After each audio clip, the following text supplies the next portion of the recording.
Somewhere in the early 1800s, off the coast of China, there was a fleet so massive, so terrifyingly organized, that it could go toe-to-toe with the combined navies of three empires at once. Over 300 ships, somewhere between 60 and 80,000 pirates under a single command, which, for context, is more people than some entire countries could put on a battlefield. And the person running all of it, the person every emperor, every admiral, every foreign superpower on Earth was afraid of, was a former sex worker from a floating brothel who could not read or write a single word. No LinkedIn, no resume, no business degree, just vibes, violence, and apparently an unmatched talent for middle management. Her name was Ching Shih, and by the time she was done, she hadn't just built the largest pirate fleet in human history. She had beaten China, she had beaten Portugal, she had beaten Britain, and then she walked away from all of it, completely undefeated, and lived out the rest of her life in peace, which is frankly more than most retirement plans manage. Let's go back to the beginning, because nothing about this story starts the way you'd expect. Southern China, late 1700s. Life on the water here was brutal.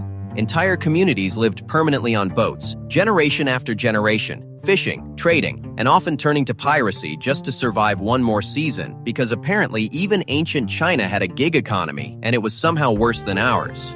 Ching Shih was born into poverty in this world, and like countless women trapped in it, she ended up working in a floating brothel in Canton, one of the busiest, most dangerous ports in the region. This should have been the end of her story, a footnote, a name lost to history like millions before her. Instead, in 1801, everything changed in a single moment, when one of the most powerful pirate commanders in the South China Sea walked in and became completely, hopelessly obsessed with her. His name was Cheng Wan, and he came from a long bloodline of pirates, the kind of family where "what do you do for a living" has a genuinely terrifying answer. By this point, he had already unified several rival pirate fleets into one massive confederation, one of the most powerful criminal organizations the region had ever seen. He wanted Ching Shih badly, but she was not remotely interested in becoming just another wife tucked quietly into his shadow. So she made a demand that should have gotten her laughed out of the room, or worse, killed on the spot. She would marry him on exactly one condition: equal command of his entire fleet, not influence, not a nice seat at the table, her name on every decision, her hand on every ledger, half of everything he owned. Basically, the most aggressive prenup in maritime history, except instead of lawyers, there were cannons. And somehow, astonishingly, he agreed. What followed wasn't some romantic fairy tale. It was a ruthlessly effective business partnership that happened to come with a marriage certificate. Together, they expanded into what became known as the Red Flag Fleet, absorbing smaller pirate groups, forging alliances, and building a command structure more organized than most actual navies of the era. Within a few years, they controlled hundreds of ships and tens of thousands of men, and Ching Shih was not sitting quietly in the background doing needlework. She was co-running the whole operation, and by most accounts, running it better than he was. Then, in 1807, disaster struck. Cheng Wan died suddenly at sea, leaving no official successor, one enormous fleet, and one enormous power vacuum. Historically, this is exactly the moment pirate empires fall apart. Everyone knows the script. The captains turn on each other, alliances collapse, and within weeks, it's every man for himself.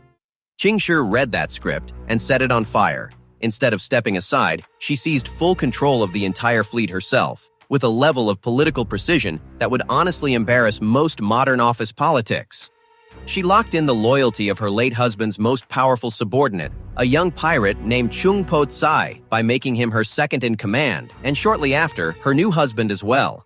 A power move so clean it should be taught in business school, except business school would probably leave out the part where the merger is enforced with a sword. And then she did something almost no pirate leader in history had ever pulled off. She wrote laws, actual formal, written rules, for tens of thousands of criminals spread across an entire sea, none of whom had ever willingly followed a rule in their life. The punishments were merciless, and honestly, kind of impressive in their efficiency.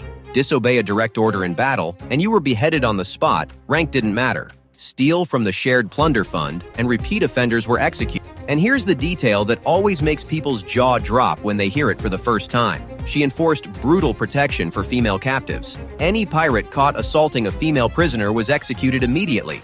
Want to take a captured woman as a wife instead? You had to formally ask permission, and you had to stay faithful to her afterward, or face the same fate.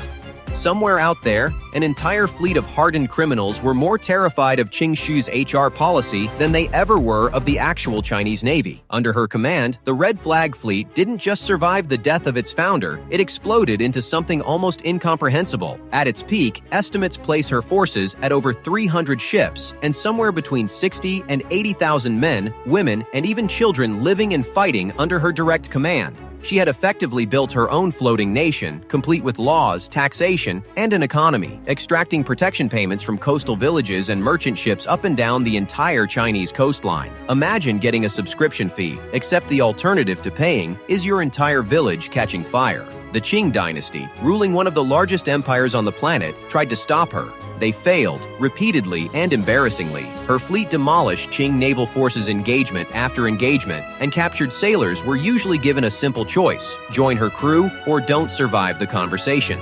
Most joined. Smart move, honestly.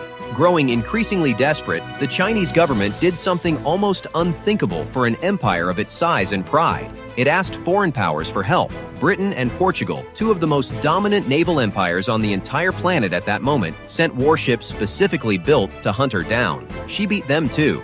At this point, Ching Shih wasn't just a pirate anymore. She was arguably the single most powerful person operating on open water anywhere on Earth, having humiliated an empire and repelled two European superpowers in direct combat, all while, again, technically starting her career in a brothel with zero formal education.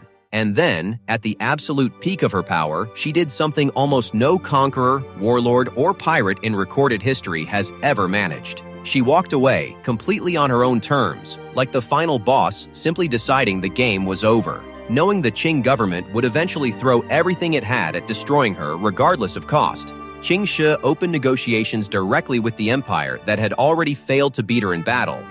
In 1810, she secured a deal most people would call unbelievable: full amnesty for the vast majority of her men.